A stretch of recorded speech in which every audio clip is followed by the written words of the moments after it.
Hola a todos y bienvenidos a mi canal de YouTube.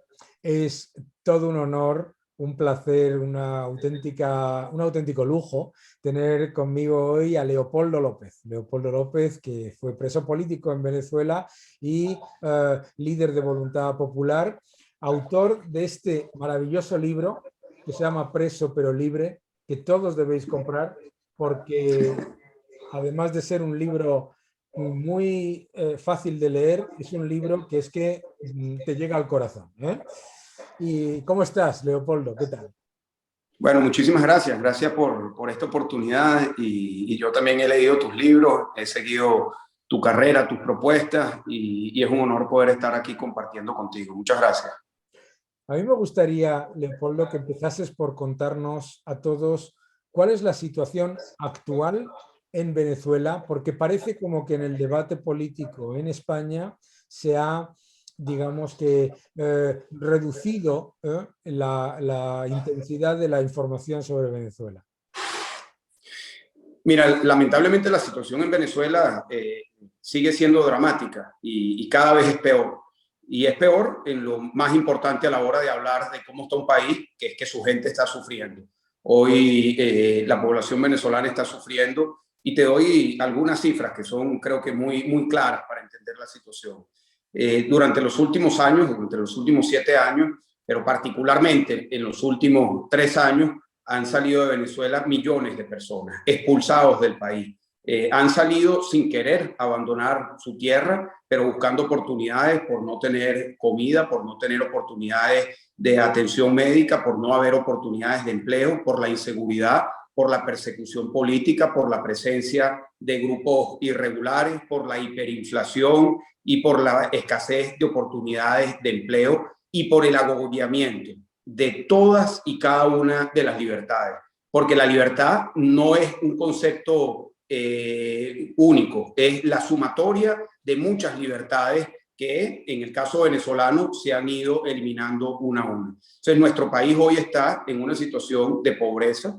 El Fondo Monetario Internacional recientemente señaló que Venezuela pasaba a ser el país más pobre de América Latina, superando a Haití. Eso es primera vez que ocurre en muchos años. El 90% de la población de Venezuela está en situación de pobreza, el 60% de la población está en una situación de pobreza extrema, no hay movilidad dentro del país. Para darte una cifra que creo que es muy emblemática, el 30% de la población está cocinando con leña en un país que tiene las mayores reservas de petróleo y hidrocarburos del planeta Tierra, que producíamos 3.7 millones de barriles en el año 2000 y hoy estamos produciendo menos de 400.000 barriles. La destrucción de lo que fue la tercera empresa de petróleo más grande, más prestigiosa del mundo entero, hoy es una empresa no solamente marginal, sino señalada por corrupción, con ningún tipo de credibilidad y que ha destrozado la industria más importante para Venezuela. Es un país en donde no hay justicia, en donde hay persecución cada vez más afincada, cada vez más cruel, cada vez más impune.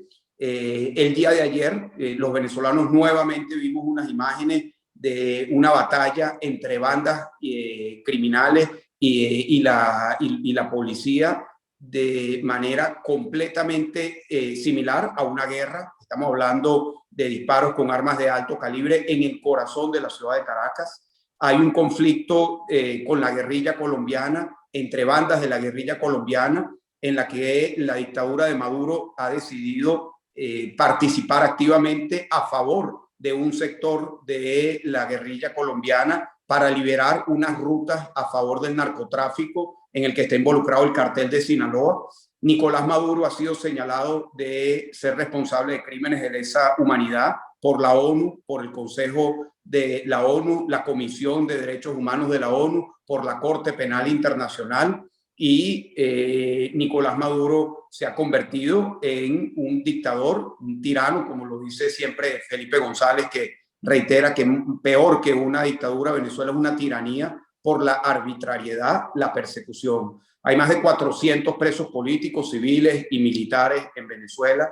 No hay gasolina, la hiperinflación se llevó por el camino al bolívar. Ya el bolívar no es la moneda en Venezuela, es el dólar.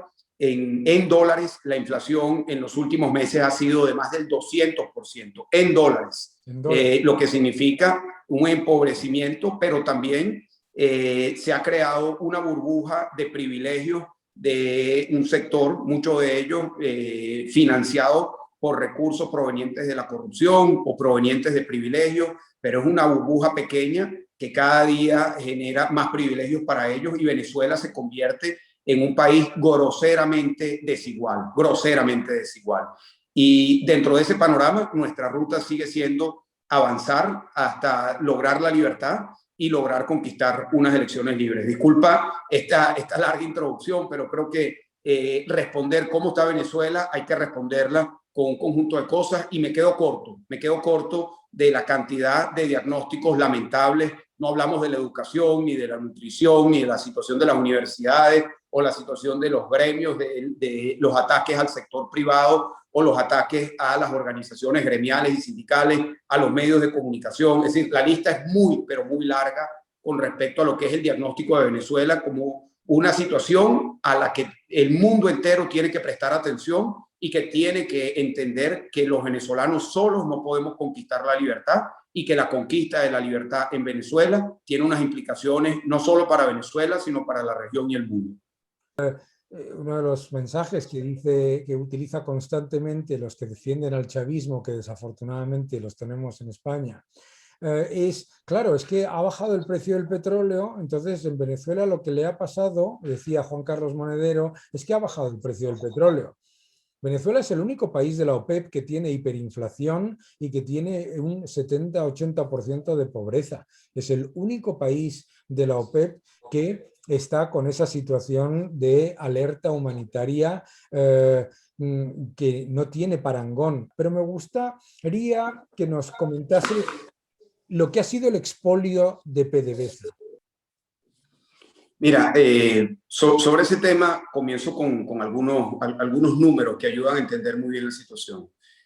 Como lo decía anteriormente, en el año 2000, PDVSA producía 3.7 millones de barriles. Yo trabajé al final de los años 90 en Petróleos de Venezuela, y fue un momento en el que hubo una política de incorporar el capital privado para la expansión de la producción, y rápidamente, en cuestión de años, Venezuela se convirtió en el centro de atención para las inversiones en el continente americano para la expansión de la actividad petrolera. Primera vez que Venezuela asumía una política clara de darle prioridad a la producción por encima de la expectativa de los precios que había sido siempre la política anteriormente. El año 2000, como te dije, 3.7 millones de barriles. El día de hoy, menos de 400.000. En el año 2000 habían alrededor de 50.000 empleados en Petróleos de Venezuela. Hoy hay aproximadamente 150.000. En el año 2000 la deuda de Petróleos de Venezuela era 3.000 millones de dólares. El día de hoy se acerca a 60.000 millones de dólares. En el año 2000 había la participación con contratos que generaban garantías para la nación de ingresos importantes y transparencia. Había la participación del sector privado de manera muy clara y muy transparente. El día de hoy, toda la actividad petrolera es una caja negra en Venezuela. Venezuela, lamentablemente, es el país productor de petróleo con más accidentes laborales y con más accidentes ecológicos, variables que son sumamente importantes a la hora de evaluar el desempeño de la actividad energética y particularmente la actividad petrolera. Lamentablemente, hoy los ingresos petroleros para Venezuela han dejado de ser unos ingresos que pudimos haber tenido, pero no hay que olvidar nunca que entre el año 2004 y el año 2014, los ingresos petroleros en términos reales fueron superiores a todo el ingreso petrolero de 1920 al año 2000. Es decir, el boom petrolero generado por el aumento del precio de $15 el barril en el precio en el que estaba en el año 2000 a $150 el barril que llegó en el periodo del 2004 al 2014, generó el mayor ingreso petrolero en la historia de Venezuela, 1 millón de millones de dólares. ese dinero se fumó, se fue en corrupción, se fue en petrodiplomacia, se fue en el financiamiento a proyectos políticos en toda la América Latina y también en financiamiento de proyectos políticos en Europa. Se fue en el financiamiento de actividades totalmente innecesarias, pero no hay en Venezuela, y esto todos los venezolanos somos testigos, no hay obras de infraestructura, no se arreglaron las autopistas, no hay obras de infraestructura importantes, no se construyeron hospitales, no se construyeron nuevas escuelas, no se expandió la infraestructura universitaria, no hubo una infraestructura para mejorar el mantenimiento, ni siquiera el mantenimiento de la infraestructura del sistema eléctrico, que era uno de los mejores de todo el continente americano, por el potencial que tiene Venezuela con el río Guri como un río de altísimo potencial hidroeléctrico, y Venezuela hoy es un país oscuro. Hoy, todos los días en Venezuela, en prácticamente todos los sectores del territorio nacional hay un apagón. A veces de 20 minutos, otros de 8 horas, otros de 3 o 4 días. Durante todo este periodo hubo corrupción, hubo desinversión, hubo un manejo totalmente fuera de un foco estratégico para haber aprovechado esos ingresos. Y lamentablemente hoy nosotros tenemos que entender que hacia futuro no vamos a ser el país que éramos. Y yo creo que los venezolanos tenemos que entender eso. Venezuela no va a ser el país que era. Nosotros esperamos y estamos trabajando para que no seamos el país que hoy somos, que solo vamos para peor, sino que podamos construir un sendero de bienestar y de prosperidad que implica plantear un nuevo e innovador modelo económico que se ajuste a la realidad de estos momentos, en donde se pueda, porque Venezuela va a necesitar del sector privado, va a necesitar del apoyo de países que crean en Venezuela para invertir en muchas áreas, y también, por supuesto, vamos a necesitar del apoyo para generar los ingresos que permita que los venezolanos tengan un ingreso estable que les garantice todos sus derechos básicos de alimentación, de vivienda, y que podamos lograr estabilizar nuestra economía y comenzar a generar empleo, y por supuesto entendiendo que somos un país que hoy el 90% está en situación de pobreza y que es una prioridad salir de millones de personas que tengan que salir rápidamente de la situación de pobreza. ¿Es posible hacerlo? Es posible hacerlo. Hay mucho de lo que podemos hablar de qué se tendría que hacer, pero el primer paso, la puerta que abre todo lo demás, la condición necesaria para todo lo demás, lo resumo en una palabra: libertad. Claro. Libertad, salir de la dictadura. Claro. Mucha gente no entiende cuando habla del régimen de Maduro, el régimen chavista, esa conexión con el narcotráfico. Y tampoco entiende esas cifras tan absolutamente increíbles de robo organizado, porque se olvidan de que el chavismo vivió el mayor boom petrolero. Los precios del petróleo se multiplicaron por 10 en aquel periodo. En cifras, el robo que se ha generado por parte de esta élite política que ha empobrecido a todo el mundo, ¿cuánto es más o menos? Y segundo, esas conexiones con el narcotráfico, ¿cuál es digamos, la razón y el objetivo que tiene el chavismo y Maduro en esa consecución de acuerdos con el narcotráfico? Sí, sobre el narcotráfico, como con cualquier industria, hay distintas eslabones de una cadena en donde se genera valor. En el caso de Venezuela, la parte de la cadena de valor del narcotráfico en la que está metido Nicolás Maduro y la que ha permitido la participación de grupos irregulares provenientes de Colombia y de otras partes del mundo, es la parte del comercio. Más del 70% de la cocaína que sale de Colombia está saliendo por territorio venezolano. Todo lo que es la parte suroccidental de Venezuela, el estado Apure, se ha convertido, por su condición geográfica, que es un plano, es un llano, en el lugar de mayor pistas clandestinas, de la cual salen aviones con el aval y, por supuesto, con el acompañamiento y el conocimiento de la dictadura de Maduro y de la Fuerza Armada. Sale la gran mayoría de los vuelos hacia el Caribe, hacia Centroamérica. Eso se ha convertido en la ruta más importante para la salida de la cocaína de Colombia. Por lo tanto, el control del territorio se ha convertido cada vez más en un asunto estratégico para la dictadura y también, por supuesto, condenable por los países y las autoridades que conocen esta realidad en la que Venezuela se ha convertido, con el aval del Estado venezolano, de la dictadura de Maduro, de la estructura militar y de todas las instituciones del Estado, que ha penetrado absolutamente todos los sectores, una penetración del narcotráfico. Por eso, en el caso de Venezuela, cuando se habla de una narcotiranía, no es un adjetivo exagerado, no es un eslogan publicitario, es una descripción objetiva de una de las características que tiene la dictadura de Nicolás Maduro. Esto está ampliamente documentado por las agencias nacionales, por las agencias internacionales, tanto de la ONU como la DEA.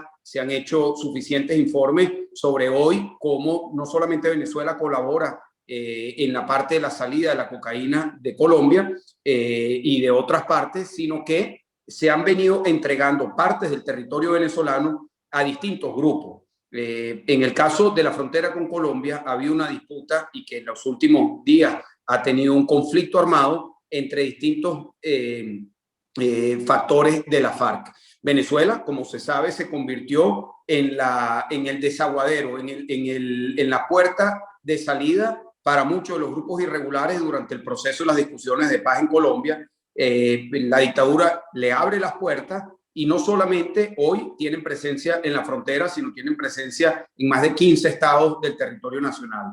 Están vinculados en actividades, en el caso del ELN y la FARC, en las actividades de extracción de oro de sangre en el sur de Venezuela. Están vinculados con todo lo que son los temas de contrabando y particularmente con lo que es el tráfico de cocaína. Y en el caso del tráfico de la cocaína, los señalamientos y las investigaciones indican que ha habido una presencia, y hay una presencia del cartel de Sinaloa. Es decir, aquí hay una operación en territorio venezolano entre el cartel de Sinaloa y la guerrilla colombiana. Y por supuesto, la Fuerza Armada Venezolana tomó parte el día 21 de marzo y buscó un enfrentamiento con uno de los sectores de la FARC para abrirle esa ruta comercial y ese territorio a quienes son los socios de Nicolás Maduro en esto, que son Iván Márquez y Santrich, quienes están en territorio venezolano. La penetración del narcotráfico en el caso venezolano también involucra a PDVSA, lamentablemente. Han habido casos en donde se ha identificado y se han incautado embarcaciones de PDVSA con petróleo, pero también con cocaína. Otros casos, incluso más explícitos de la vinculación de Maduro, es que en el caso de los familiares de Nicolás Maduro que están presos en Norteamérica, están presos por un caso que señala que la cocaína era embarcada en el hangar presidencial que se llama la Rampa 4 en Maiquetía. Y eso está documentado y ellos están sentenciados por ese caso. Es decir, la penetración del narcotráfico, por un lado, tiene a Nicolás Maduro como el capo socio mayoritario, pero hay muchos grupos que se han vinculado con este negocio. Por ejemplo, en lo que es la costa oriental de Venezuela, todo lo que se llama el estado Sucre, que es la frontera de Venezuela con Trinidad. Esa es una zona entregada al narcotráfico en la que recientemente en un conflicto entre bandas decapitaron a varias personas y pusieron las cabezas en la entrada del pueblo para cantar un toque de queda. Venezuela hoy tiene muchas manifestaciones de ser un país, un estado fallido, un territorio en el que gobierna distintos grupos y en este caso grupos de narcotráfico, grupos armados e incluso en la propia ciudad de Caracas hay territorios que dominan las bandas criminales que fueron armadas, fueron amparadas y utilizadas por la dictadura y que hoy se han rebelado por control territorial y también control del narcotráfico y de lo que es el microtráfico, bueno, tienen territorios que están enfrentando. El día de ayer estoy hablando, y sería bueno que busques los videos, enfrentamiento con armas largas en donde en medio de la autopista, en el centro de la ciudad de Caracas, vehículos avaliados, puertas abiertas, policías heridos y un enfrentamiento entre bandas que es muy sintomático de la pérdida de control de Nicolás Maduro sobre lo que es el territorio nacional. Venezuela es una anarquía en donde impera una tiranía despótica y que lamentablemente ha generado hambre y miseria para los venezolanos. Yo sé que esta descripción es muy fuerte y pareciera incluso exagerada, Daniel, pareciera. El que me escucha a lo mejor que no conoce el tema de Venezuela dice, bueno, estas personas están exagerando, pero no es así, lamentablemente. Las realidades, y yo invito al que crea que estamos exagerando a que busque información, que lea los informes de la ONU, los informes de la CPI, los informes de la DEA, los informes de la Comisión contra el Narcotráfico de la Organización de Naciones Unidas, los informes de la FAO, los informes de la Organización Mundial de la Salud, los informes de la OIT. Es decir, esto está suficientemente documentado en todos los ámbitos para que genere una alarma ante, por supuesto, los países democráticos del mundo, sus gobiernos, sus parlamentos, pero también los ciudadanos. Esto es muy importante. Yo, por ejemplo, solo digo la experiencia que yo recuerdo. Dos cosas que tú has dicho. Una, el desastre medioambiental que está llevando a cabo la dictadura. Y dos, el control del narcotráfico. Yo eso lo he vivido en el lago de Maracaibo. El lago de Maracaibo, que era una zona en la que tenías turismo de todo, es como una balsa de aceite con absolutamente repleto de petróleo, y además en los alrededores hay áreas enteras en las que te dicen, no, no, no, por ahí no se puede pasar, no pueden pasar ni siquiera los guardaespaldas porque eso está controlado por las bandas de narcotráfico. O sea, que eso eso lo he vivido yo.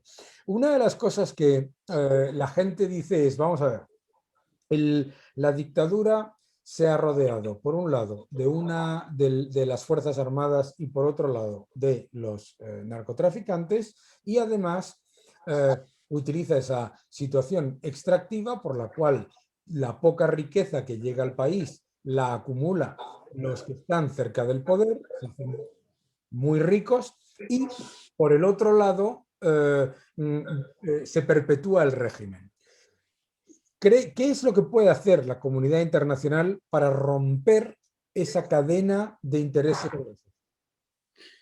Mira, creo que lo más importante en estos momentos es que logremos una unificación de objetivos de quienes estamos en Venezuela y de los países que están dispuestos a apoyar la democratización.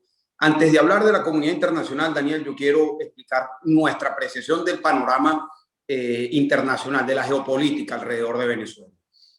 Porque hay dos bloques.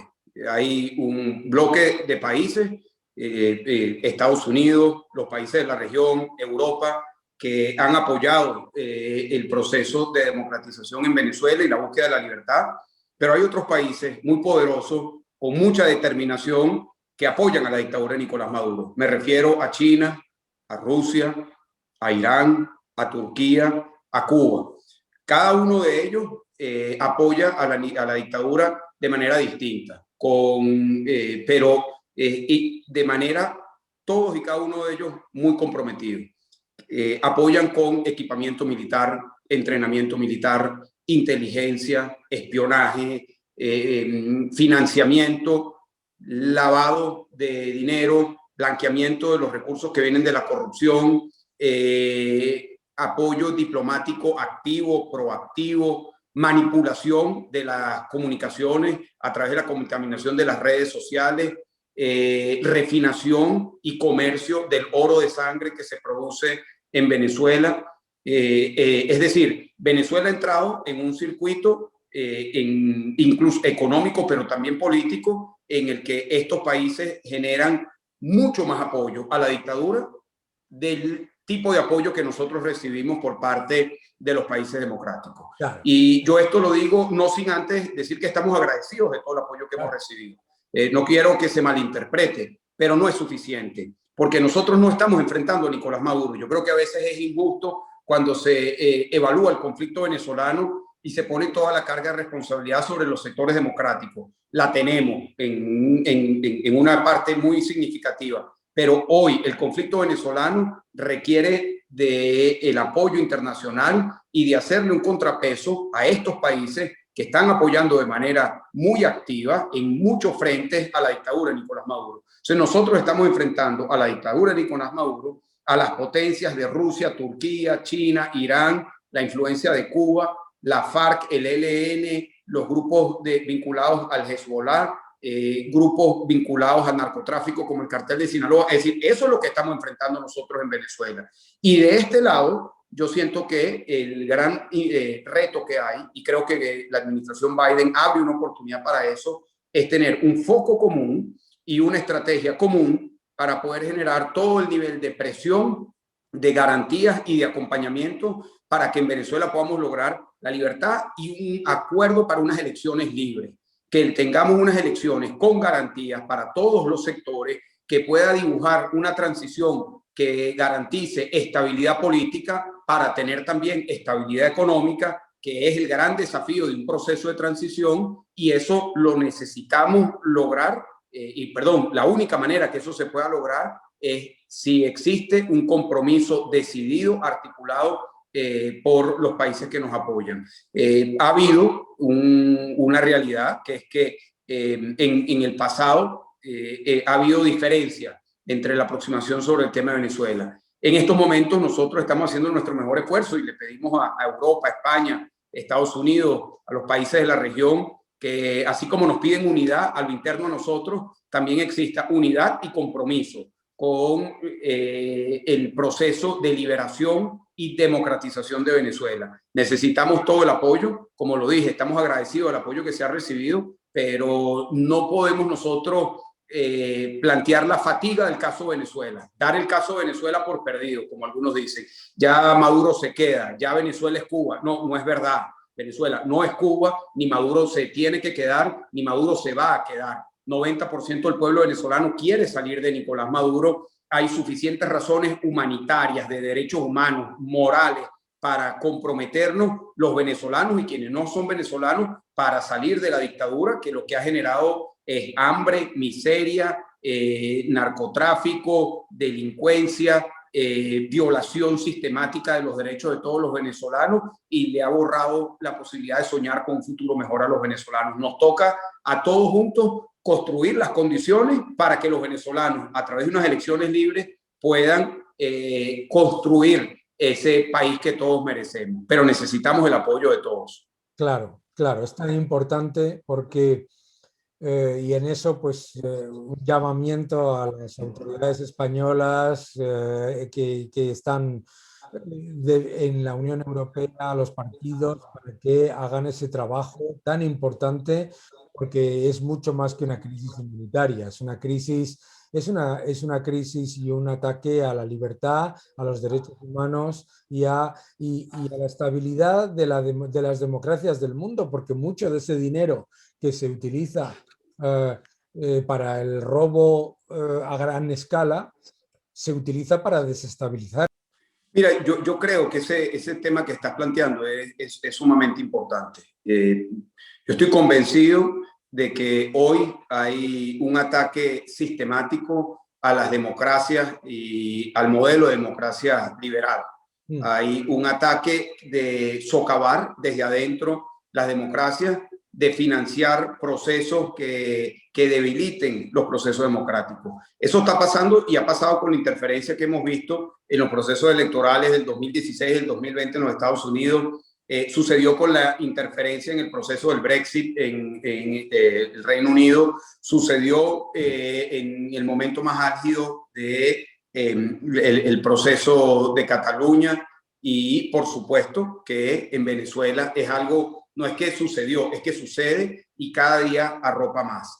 Existe una determinación de un bloque de países de ir atentando de manera sistemática en contra de lo que son los valores occidentales, de lo que es la democracia, de lo que es la noción de libertad como fundamento para vivir en democracia. Y no se está defendiendo. Y del otro lado, los países de Occidente creo que tienen que articular una defensa. Y cuando hablo de los países me refiero, por supuesto, a los gobiernos, los parlamentos, pero también la ciudadanía, de asumir la responsabilidad de defender el modelo democrático. Hoy la democracia como modelo no genera entusiasmo en la discusión mundial. Es muy distinto a la discusión mundial que había en los años 90, en donde luego de la caída del muro de Berlín, todo el entusiasmo era cómo iba a ser el modelo democrático, el proceso de democratización, las transiciones hacia la democracia. Hoy venimos en retroceso. Hoy venimos en retroceso y la democracia y sus valores los tenemos que defender. Y en el caso de Venezuela, ha ocurrido, lamentablemente para nosotros, hemos sido un laboratorio de los ataques a la democracia y de cómo socavarla desde adentro. Y podemos hablar de prácticamente todos los temas. Cómo se socavaron las instituciones del Estado, cómo se intervino y pulverizó el sistema judicial, cómo se fue pulverizando también el Estado de Derecho, cómo se eliminaron todas y cada una de las libertades, la libertad de expresión, la libertad de congregación, la libertad de empresa, el derecho a la propiedad, el derecho al desplazamiento, el derecho a la formación de la sociedad civil en gremios, sindicatos, partidos. Es decir, Venezuela lamentablemente para nosotros hemos experimentado los ataques a todos y cada uno de los distintos pilares que hacen que una democracia funcione. Hoy no tenemos ninguno de ellos, solo uno, que no depende del Estado, que es la voluntad del pueblo venezolano de salir de esta dictadura y construir un camino hacia la democracia. Entonces yo sí creo que existe en estos momentos esa dinámica y tenemos que asumirla. Y Venezuela, como lo dije, no solamente es un laboratorio, sino que nosotros esperamos que pueda ser también un modelo de resistencia y de superación de un ataque feroz en contra de la democracia, de la pulverización de lo que fue la democracia más próspera, de mayor ejemplo en la economía más próspera de América Latina durante el siglo XX, y hoy, como lo dije al principio, nos hemos convertido en el país más pobre de toda América Latina. No, es muy importante lo que acabas de decir por el riesgo para tantas de nuestras sociedades. El riesgo es muy importante y me parece muy importante lo que acabas tú de mostrar. Me gustaría terminar con una reflexión sobre el día siguiente, cuando se acabe la lacra del Maduro y del chavismo y el proyecto para Venezuela del día después. Me gustaría que nos comentases algunas de tus propuestas que son muy interesantes. Mira, nosotros hemos venido elaborando lo que llamamos el Plan País para el día después desde hace muchos años. Y podemos hablar de muchos sectores, pero yo quisiera decirte cuál es la visión del modelo que nosotros estamos planteando. Nosotros planteamos un modelo de empoderamiento del ciudadano en todo sentido. Empoderamiento del ciudadano en la economía, una economía en donde le abra oportunidades para el empoderamiento a todo nivel del emprendimiento económico.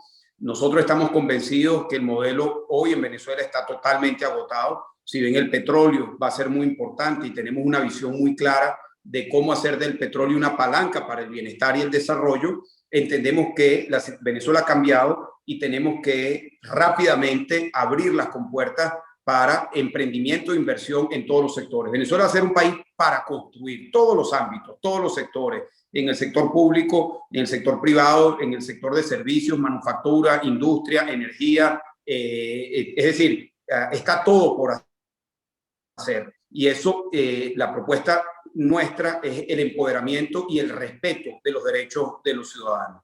A partir de allí, eso pasa por la desestatización de la economía, pasa por entender que el Estado tiene que ser un Estado fuerte en lo que le corresponde hacer, pero un Estado que se desprenda de lo que no le corresponde hacer. El Estado no debe de estar manejando empresas. Hoy en Venezuela hay más de 4.000 empresas bajo la responsabilidad del Estado. Todas están absolutamente quebradas, todas son un nido de corrupción, todas son un nido de generación de intereses contrarios a las grandes mayorías.